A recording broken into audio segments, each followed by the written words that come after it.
Imagínate que una sola decisión pueda cambiarlo todo. Roboán, hijo del gran rey Salomón, se encontraba ante un momento crucial. ¿Qué elegiría?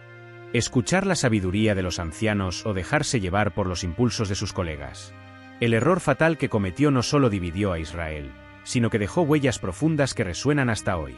¿Cuántas veces te has visto en una encrucijada, presionado a decidir entre el orgullo y la sabiduría? En esta historia, vamos a entender cómo el orgullo puede alejarnos del verdadero liderazgo y cómo la humildad es el camino para evitar rupturas, ya sea en nuestra vida personal o en el impacto que dejamos en el mundo a nuestro alrededor. Si quieres saber cuál fue el error fatal de Roboán y cómo cambió la historia de Israel para siempre, quédate conmigo hasta el final de este vídeo. Al final del reinado del gran rey Salomón, Israel era un reino vasto e impresionante, famoso por su riqueza, sabiduría y poder. El templo que Salomón construyó en Jerusalén era una verdadera maravilla del mundo, y su fama se extendía por todas las naciones. La gente venía de lejos, incluso de tierras desconocidas, para admirar la sabiduría de Salomón y ver la prosperidad de su reino. Pero, a pesar de todo ese esplendor, había algo profundo sucediendo entre la gente común del reino. Bajo la superficie de toda esa riqueza, había un pueblo agotado, cansado de pagar impuestos cada vez más altos, harto del trabajo duro que Salomón exigía para mantener sus grandiosos proyectos, como la construcción del templo y su propio lujoso palacio. Salomón, en su afán por mantener a Israel en la cima de su poder, había impuesto una carga pesada sobre su pueblo. Para mantener alianzas con otras naciones, Salomón se casó con muchas princesas extranjeras, y con ellas vinieron más gastos, más impuestos y más trabajos forzados. Su reinado, que comenzó como una era de paz y prosperidad, terminó con un reino dividido entre la opulencia de los palacios de Jerusalén y el sufrimiento del pueblo que sustentaba todo aquello. Salomón era sabio, pero incluso el hombre más sabio a veces se equivoca. Permitió que su corazón se desviara, y al final de sus días, el reino ya comenzaba a sentir el peso de ese desvío. El pueblo esperaba ansiosamente un cambio, y sus ojos se volvieron hacia el siguiente en la línea de sucesión, su hijo Roboán. Cuando Salomón falleció, había una esperanza entre el pueblo de que quizás, con un nuevo rey, las cosas cambiaran. Quizás el nuevo rey aliviara las pesadas cargas de impuestos y trabajo. El pueblo creía que Roboán, al subir al trono, podría escuchar sus quejas y aliviar el yugo que se había colocado sobre sus hombros. Al fin y al cabo, el reinado de Salomón había sido grandioso, pero a costa del bienestar del pueblo. Ahora, el futuro estaba en manos de su hijo, y la decisión que tomaría no solo afectaría su propia vida, sino que cambiaría el destino de Israel para siempre. Así, con el reino aún unido, pero debilitado, Roboán se prepara para asumir el trono de su padre. ¿Pero qué haría con el legado dejado por Salomón? Roboán, hijo del sabio y renombrado rey Salomón, se encontraba finalmente ante el momento más decisivo de su vida, la coronación como rey de Israel. A lo largo de toda su vida, había sido preparado para ese día. Desde pequeño, creció rodeado de riqueza, poder y las mejores influencias que el palacio de Jerusalén podía ofrecer. Su padre, Salomón, conocido en todas las naciones por su extraordinaria sabiduría, gobernó Israel con gran esplendor. Bajo el reinado de Salomón, Israel se convirtió en una de las naciones más respetadas y prósperas de su tiempo. Las historias sobre su riqueza, sus alianzas estratégicas y la construcción del magnífico templo de Jerusalén corrían por todo el mundo. Sin embargo, el brillo del reinado de Salomón escondía una sombra creciente. Aunque el reino estaba en su apogeo, detrás de la opulencia y las grandes obras había un pueblo cada vez más oprimido. Para mantener sus grandiosas construcciones y sostener su lujoso estilo de vida, Salomón impuso altos impuestos y reclutó a muchos para trabajos forzados. Durante años, el pueblo de Israel soportó esa carga, respetando la grandeza de su rey y creyendo que todo aquello formaba parte de un plan mayor. Pero, a medida que los años pasaban y la carga se hacía cada vez más pesada, la insatisfacción crecía como una brasa bajo las cenizas, esperando el momento adecuado para convertirse en un fuego incontrolable. Ahora, con la muerte de Salomón, Israel se encontraba en un punto de inflexión. El pueblo esperaba un cambio. Había una ansiedad palpable en toda la nación, una mezcla de esperanza e inquietud. Todos se preguntaban, ¿cómo sería el gobierno de Roboán? ¿Sería capaz de mantener el legado de grandeza de su padre, pero con un corazón más compasivo? ¿O seguiría el camino de la opresión que había marcado los últimos años del reinado de Salomón? Al asumir el trono, Roboán sabía que la responsabilidad que pesaba sobre sus hombros era inmensa. Los ojos de todo Israel estaban puestos en él. Desde todos los rincones del reino, la gente esperaba ansiosamente señales de lo que vendría. Las expectativas no eran las mismas para todos. El reino de Israel, a pesar de estar unido, estaba compuesto por tribus con diferentes necesidades y expectativas, lo que hacía el escenario político aún más complejo. Las tribus del norte, más alejadas de la capital en Jerusalén, se sentían a menudo marginadas. Para ellas, el gobierno de Salomón había sido severo y opresivo. Se les obligaba a enviar hombres a trabajar en las grandes obras del rey, además de contribuir con pesados tributos para mantener la maquinaria administrativa del reino y los lujos de la corte. Al mismo tiempo, estas tribus del norte, especialmente las más distantes de Jerusalén, sentían que los beneficios de toda esa opulencia no llegaban hasta ellas. Mientras Jerusalén florecía con palacios y mercados bulliciosos, los habitantes del norte seguían viviendo con poca mejora en su calidad de vida. Estas tribus, por tanto, veían en la ascensión de Roboán una oportunidad de cambio.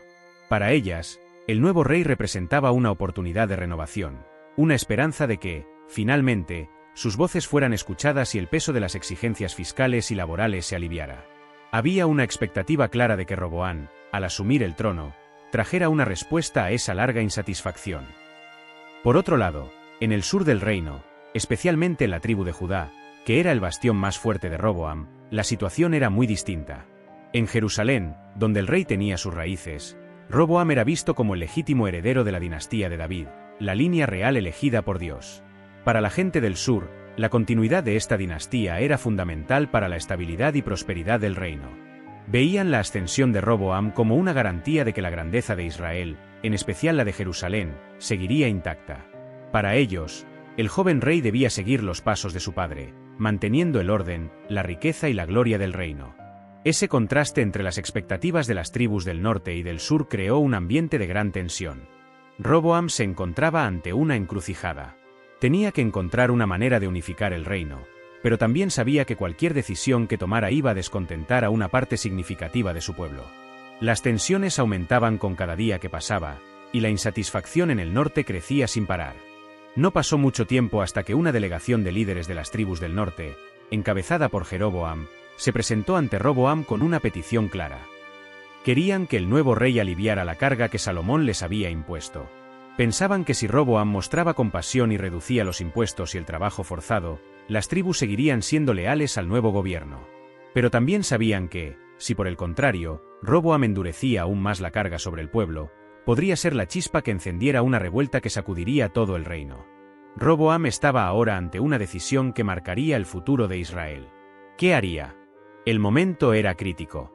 Justo después de la ascensión de Roboam al trono, los líderes de las tribus del norte, agotados y hartos, decidieron que ya no podían continuar así.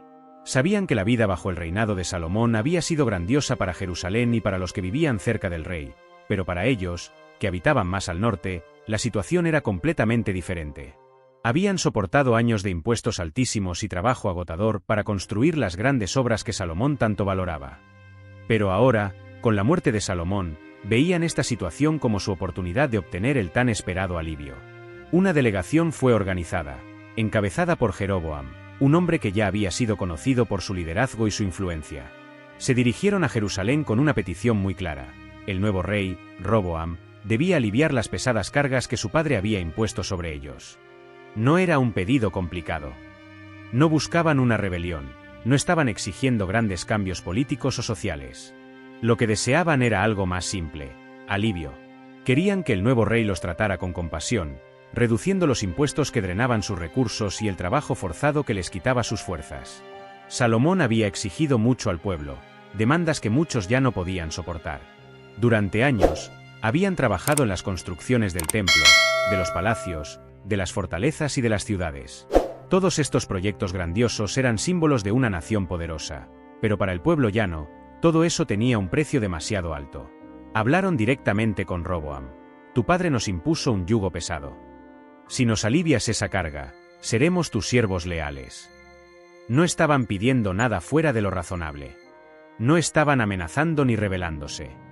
Al contrario, querían seguir sirviendo al rey, pero necesitaban una respuesta que demostrara misericordia. Para esas tribus, la petición no era solo una cuestión financiera, sino un clamor por dignidad. Durante el reinado de Salomón, se habían sentido descuidados, obligados a sustentar el esplendor del reino sin recibir a cambio los beneficios de su trabajo. Las grandes obras estaban en Jerusalén, pero las cargas estaban repartidas por todo el reino. Lo que los líderes de las tribus pedían a Roboam era un nuevo comienzo, un gobierno menos opresivo, un rey que mirara por ellos con empatía. Creían que si Roboam respondía favorablemente a esta petición, el reino seguiría unido y próspero, y las tribus del norte continuarían siendo leales al trono de David. Sin embargo, se respiraba una gran tensión. Si Roboam rechazaba esta súplica, las consecuencias podrían ser graves. Cuando Roboam recibió la petición de las tribus del norte, se dio cuenta de que estaba ante una decisión que definiría su reinado. El joven rey dudaba sobre cómo responder. Sabía que la manera en que actuara ahora podría consolidar su posición en el trono o ponerlo todo en riesgo. Así que, antes de dar una respuesta al pueblo, decidió hacer algo prudente: consultar a sus consejeros. Entre los consejeros de Roboam, había un grupo de ancianos, hombres sabios y experimentados, que habían servido a su padre Salomón durante muchos años. Estos ancianos no eran solo figuras respetadas por su edad, habían sido testigos de los altibajos del gobierno de Salomón y conocían bien el corazón del pueblo. Sabían que el reinado de Salomón, a pesar de su grandeza, había dejado a muchos insatisfechos, especialmente a las tribus del norte. Roboam convocó a los ancianos a una reunión privada. Con la tensión en el aire, les expuso el dilema. El pueblo pedía alivio, querían que se redujeran los pesados impuestos y el trabajo forzado. ¿Qué debía hacer? ¿Debería atender la petición o mantener el control firme que su padre había ejercido? Los ancianos, con su vasta experiencia y sabiduría, escucharon atentamente y pronto dieron su consejo. Sabían que, en ese momento, el camino de la fuerza y la imposición no sería el más sabio. Al contrario, era hora de que Roboam mostrara compasión y sensatez. Se acercaron al joven rey y le hablaron con respeto, pero con claridad. Si hoy les hablas con amabilidad y les sirves, si les respondes con palabras bondadosas, serán tus siervos para siempre. Estas palabras llevaban un peso enorme. Los ancianos estaban diciendo que, si Roboam optaba por la vía de la amabilidad y la moderación, se ganaría la lealtad del pueblo. No le sugerían debilidad ni sumisión, sino sabiduría. Según ellos, liderar no se trata solo de tener poder, sino de servicio. Un buen rey, decían, debe escuchar el clamor de su pueblo, tratar sus sufrimientos con compasión y, de este modo, construir una relación de confianza y lealtad duradera. Para los ancianos, la situación estaba clarísima. El reino ya estaba debilitado por la insatisfacción, y apretar aún más las tuercas sería un error garrafal. Si Roboam mostraba empatía y les daba un respiro, no solo calmaría la tensión entre el norte y el sur, sino que también se afianzaría como un rey justo y querido. Le aconsejaron que asumiera una postura de moderación y que viera esta oportunidad como un test de su sabiduría y carácter. La visión de los ancianos venía de una larga observación de las dinámicas del reino. Sabían que un rey que gobernara con mano de hierro podría tener el control por un tiempo, pero, al final, el pueblo siempre buscaría liberarse. En cambio, un rey que mostrara comprensión y bondad ganaría la fidelidad de sus súbditos y gobernaría con paz y estabilidad. El consejo era sencillo, pero profundo. Si Roboam demostraba amabilidad y aliviaba la carga que pesaba sobre el pueblo, se ganaría el corazón de todo Israel. Para los ancianos, esa era la clave para un reinado de éxito. Ahora, todo dependía de Roboam.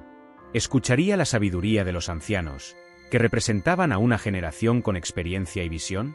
¿O tomaría otro camino, ignorando el consejo de aquellos que conocían bien la historia y el corazón del pueblo de Israel? Tras escuchar el sabio consejo de los ancianos, que recomendaban moderación y compasión, Roboam decidió buscar otra opinión. En lugar de tomar la decisión basándose en la experiencia de quienes habían gobernado junto a su padre, se dirigió a un grupo de jóvenes con los que había crecido, sus amigos más cercanos.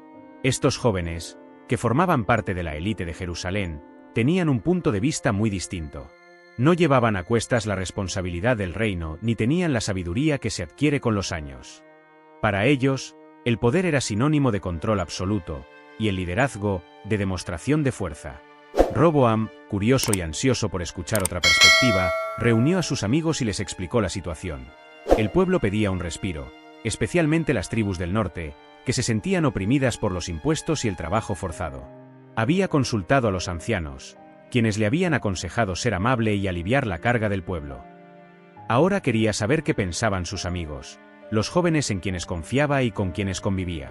La respuesta llegó rápido y sin rodeos.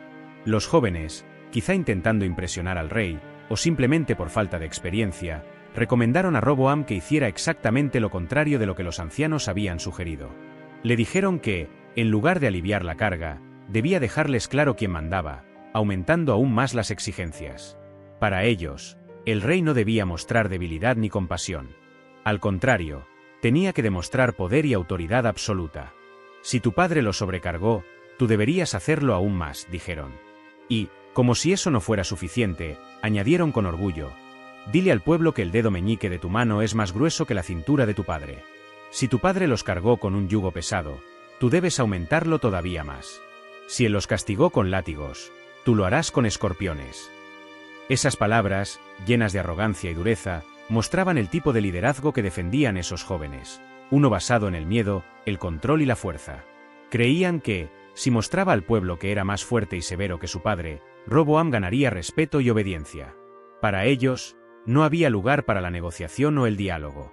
El pueblo debía ser subyugado y dominado, y el nuevo rey debía demostrar su autoridad desde el principio. La visión de los amigos jóvenes de Roboam estaba basada en el orgullo y en el deseo de exhibir poder. No comprendían que el verdadero liderazgo se gana escuchando, sirviendo y ganándose el respeto a través de la justicia. Para ellos, todo se reducía a quien tenía la mano más dura, a quien podía ejercer más control.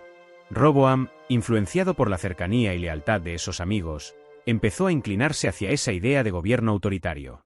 La confianza de ellos le hizo creer que ser rígido e implacable era la mejor forma de afianzarse en el trono. Se encontraba ante un dilema: seguir la sabiduría de los ancianos, que conocían al pueblo y los caminos del reino, o escuchar a sus amigos, que representaban el poder y la juventud, pero que no tenían la experiencia necesaria para entender las consecuencias de sus palabras. La decisión estaba a punto de ser tomada, y el futuro de Israel dependía de esa elección. Roboam se encontraba ante dos caminos, uno de compasión y unidad, y otro de orgullo y tiranía. Las palabras de sus amigos resonaban en su mente, pero ¿sería capaz de prever las consecuencias desastrosas que una postura tan rígida podría traer al reino? Roboam, con los dos caminos ahora ante él, llegó al momento crucial de su reinado. Podía optar por un reinado de compasión, siguiendo el consejo de los ancianos, o elegir la vía del orgullo y la dureza, tal como le aconsejaban sus amigos de juventud. Después de días de reflexión, finalmente tomó su decisión. Cuando se reunió con el pueblo de Israel, que aguardaba ansiosamente su respuesta, la expectación era palpable. Los líderes de las tribus del norte, cansados y agobiados por los años de trabajo duro y altos impuestos, esperaban que Roboam optara por aliviar la carga. Ellos pensaban que el nuevo rey podría traer una nueva era de justicia y compasión. Sin embargo, lo que ocurrió a continuación fue un choque brutal. En lugar de optar por la sabiduría y la moderación, Roboam decidió ignorar el consejo de los ancianos. Se levantó frente a la multitud y con voz firme y autoritaria, anunció que seguiría la recomendación de los jóvenes. Las palabras que salieron de su boca rebosaban arrogancia y poder. Mi padre os impuso un yugo pesado, pero yo lo haré aún más duro. Mi padre os castigó con látigos, pero yo os castigaré con escorpiones. Al escuchar esto, el pueblo no se lo podía creer. La mezcla de sorpresa e indignación era evidente. Habían esperado un alivio, una respuesta compasiva, pero lo que recibieron fue la promesa de más opresión. El corazón del pueblo, especialmente el de las tribus del norte, se llenó de amargura y rabia. En vez de encontrar a un líder que comprendiera sus necesidades, vieron ante ellos a un rey que no se preocupaba por sus sufrimientos y que, en lugar de aliviar su carga, estaba dispuesto a aumentarla. Esta decisión de Roboam, guiada por el orgullo y la influencia de sus amigos, resultó fatal. De inmediato, las tribus del norte se rebelaron. El grito que resonó entre ellas fue: ¿qué tenemos que ver con David? No tenemos herencia con el hijo de Jesé. Es decir, estaban rechazando el gobierno de la casa de David y rompiendo su vínculo con el reino de Roboam. Las tribus del norte decidieron no servir más a ese rey que ignoraba sus súplicas y que, en lugar de aliviar su carga, pretendía hacerla insoportable. Así fue como, bajo el liderazgo de Jeroboam, un antiguo oficial de Salomón que ya había sido ungido por Dios para gobernar sobre las tribus del norte, Israel se dividió. 10 de las 12 tribus se separaron de Roboam y formaron un reino independiente con Jeroboam como su rey. Solo las tribus de Judá y Benjamín permanecieron leales a Roboam, formando el reino del sur. La decisión de Roboam, tomada en un momento de orgullo e imprudencia, dividió para siempre el reino de Israel. La nación, que una vez había sido unida y próspera bajo el gobierno de su abuelo David y de su padre Salomón, ahora estaba partida en dos. El reino del norte, conocido como Israel, y el reino del sur, conocido como Judá, siguieron sus propios caminos, y la unidad que se había forjado con tanto esfuerzo se destruyó en un solo acto de terquedad. La consecuencia inmediata de esta elección fue la pérdida de la mayor parte del reino para Roboán. En lugar de gobernar sobre todo Israel, quedó con una pequeña parte, y la división entre el norte y el sur se convirtió en una herida profunda que nunca sanó. El reino de Israel, que alguna vez fue una potencia unida, ahora estaba fragmentado, debilitado y vulnerable a los ataques externos. El error de Roboán no fue solo un error político, sino una poderosa lección sobre liderazgo. Al rechazar la sabiduría de los más experimentados y elegir el camino del orgullo, no solo perdió la confianza de su pueblo, sino que también vio su reino desmoronarse. Esta decisión resonaría a lo largo de las generaciones, cambiando para siempre la historia de Israel. La historia de Roboán es un recordatorio de que el liderazgo no se trata solo de poder y control, sino de escuchar, entender y servir a aquellos que dependen de nosotros. Después de la decisión irreflexiva de Roboán de rechazar el consejo de los ancianos y optar por una postura implacable, las consecuencias fueron inmediatas y devastadoras. Las tribus del norte, ya cansadas de años de opresión y trabajos forzados, escucharon las palabras del nuevo rey con una creciente indignación. Lo que comenzó como una solicitud de alivio rápidamente se transformó en una rebelión total. Lideradas por Jeroboán, un hombre que había servido al rey Salomón y que ya contaba con un gran carisma y apoyo popular, las tribus del norte se unieron en contra de Roboán. Jeroboán no era un desconocido para el pueblo. Durante el reinado de Salomón, había demostrado ser un líder capaz y astuto, y Dios había profetizado a través del profeta Ahías que Jeroboán gobernaría sobre las tribus del norte. Ahora, con Roboán firmemente asentado en su trono en Jerusalén, había llegado el momento para que Jeroboán asumiera el papel que le había sido prometido. Las tribus del norte, hartas de sentirse explotadas y olvidadas, se unieron bajo un único clamor: ¿qué tenemos que ver con David? No tenemos herencia con el hijo de Jesé. Era un grito de independencia. No querían seguir siendo parte del reino de Roboán, un rey que se negaba a aliviar la carga impuesta por su padre. El pacto entre el pueblo del norte y la dinastía de David se rompió en ese instante. Así que se apartaron de Jerusalén y declararon su lealtad a Jeroboán, formando un nuevo reino, el reino del norte, que se conocería como Israel. Este evento marcó el punto de ruptura definitivo en el reino que David había unificado con tanto esmero. El reino del norte, bajo el liderazgo de Jeroboán, incluía a las 10 tribus que se apartaron de Roboán. Entre ellas se encontraban tribus poderosas como Efraín y Manasés, fundamentales tanto por su número como por su influencia. Con esta división, el reino del norte rápidamente estableció su propia capital y sistema de gobierno. Mientras tanto, Roboán se quedó prácticamente aislado en el sur, gobernando solo sobre las tribus de Judá y Benjamín, lo que llegó a ser conocido como el Reino del Sur, o Judá. Jerusalén, con su majestuoso templo construido por Salomón, permaneció como capital, pero el prestigio del reino se había reducido drásticamente. Lo que una vez fue una nación unida y temida por las otras potencias de la región, ahora estaba fragmentada y vulnerable. La división entre los reinos del norte y del sur no fue solo una división política, sino también una separación profunda en las estructuras religiosas y culturales. En el norte, Jeroboán, temiendo que su pueblo volviera al reino del sur para adorar en el templo de Jerusalén, estableció sus propios lugares de culto, creando ídolos de oro y llevando al pueblo a practicar una religión alternativa. Esto marcó el inicio de una larga historia de idolatría en el reino del norte, lo que, en el futuro, provocaría el juicio de Dios sobre ese reino. Por otro lado, el reino del sur, aunque más pequeño, mantuvo la línea de David y el culto en el templo de Jerusalén. La dinastía de Roboam continuó, pero ahora él gobernaba sobre un territorio mucho más reducido y se enfrentaba a constantes amenazas de guerra civil e invasiones externas. El reino que su abuelo David había luchado tanto por unificar estaba ahora hecho trizas, y esa división sería permanente. La rebelión de las tribus del norte fue un evento catastrófico en la historia de Israel.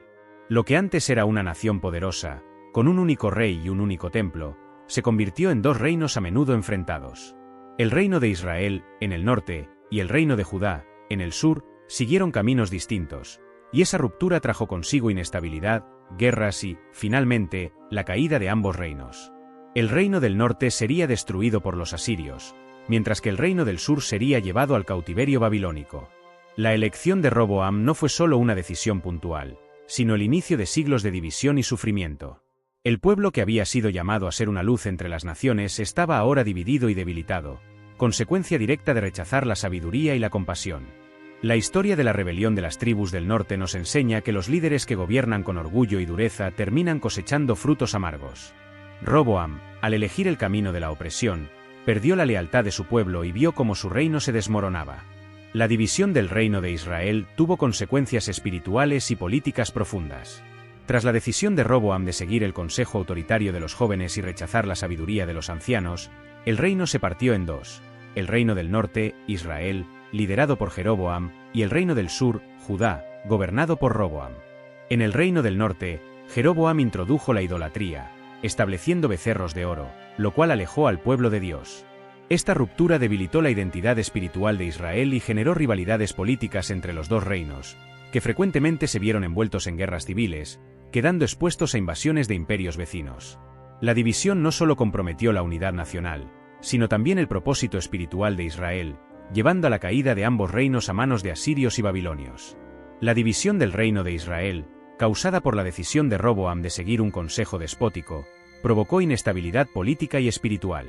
El reino del norte, bajo Jeroboam, se apartó de Dios al instaurar la idolatría, mientras que el reino del sur, con Roboam al frente, también enfrentaba corrupción. Esta fragilidad interna permitió que potencias extranjeras, como los asirios y los babilonios, invadieran ambos reinos.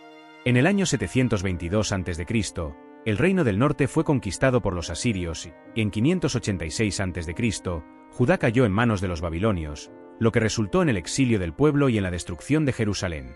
Roboam, al tomar la decisión que dividió Israel, dejó un legado que trasciende la historia de un reino en guerra consigo mismo. Su elección revela algo fundamental sobre el liderazgo, y las lecciones que podemos extraer de este episodio resuenan hasta nuestros días. Una de ellas es clara: la sabiduría y la humildad son pilares esenciales para cualquier líder que desee mantener la paz y la prosperidad entre su pueblo. Cuando Roboam ignoró el consejo de los ancianos, que habían vivido lo suficiente como para entender el delicado equilibrio entre autoridad y compasión, perdió la oportunidad de demostrar un liderazgo sabio y sensato. En lugar de escuchar a aquellos con experiencia y conocimiento, prefirió seguir la voz de los jóvenes que le rodeaban, movidos por el orgullo y la arrogancia. La falta de humildad fue el primer paso hacia el desastre. Aquí hay una lección importante para los líderes modernos: la necesidad de reconocer la sabiduría que viene con la experiencia. Gobernar no consiste solo en tomar decisiones rápidas o imponer autoridad, sino en escuchar, reflexionar y considerar el bienestar de todos los involucrados. La humildad es un signo de fortaleza, no de debilidad. Un líder que se humilla para escuchar consejos y entender las necesidades de su pueblo evita conflictos y construye un liderazgo sólido y respetado. Además, Roboam nos muestra cómo la arrogancia y el deseo de ejercer poder de manera implacable pueden destruir hasta los reinos más prósperos. El liderazgo que no considera el impacto de sus acciones sobre los más débiles, que no se preocupa por aliviar la carga de sus seguidores, está condenado al fracaso. El reino dividido de Israel es una consecuencia directa de la elección de Roboam de poner su propia gloria por encima del bien común. Gobernar con sabiduría también implica prever las consecuencias a largo plazo de las decisiones. Si Roboam hubiera considerado lo que su decisión podía acarrear, habría visto que endurecer el yugo sobre el pueblo no solo incrementaría la insatisfacción, sino que abriría las puertas a la rebelión. Habría evitado la fragmentación del reino y mantenido la unidad que su padre y abuelo tanto se esforzaron por construir. Por tanto, la gran lección para cualquier líder moderno es esta: la sabiduría no radica en ser inflexible, sino en ser lo suficientemente adaptable como para aprender de los errores del pasado, escuchar la voz de la experiencia y guiar con un corazón orientado hacia el bien común. La historia de Roboam es un recordatorio eterno de que el poder sin sabiduría es destructivo, pero el poder templado con humildad y compasión puede unir y fortalecer hasta los reinos más divididos. Si te ha gustado este vídeo, déjamelo en los comentarios y comparte tu opinión sobre Roboam. Te invito a pinchar en el vídeo que aparece en la pantalla para conocer la historia de su padre, el rey Salomón. Hasta la próxima historia y que Dios os bendiga.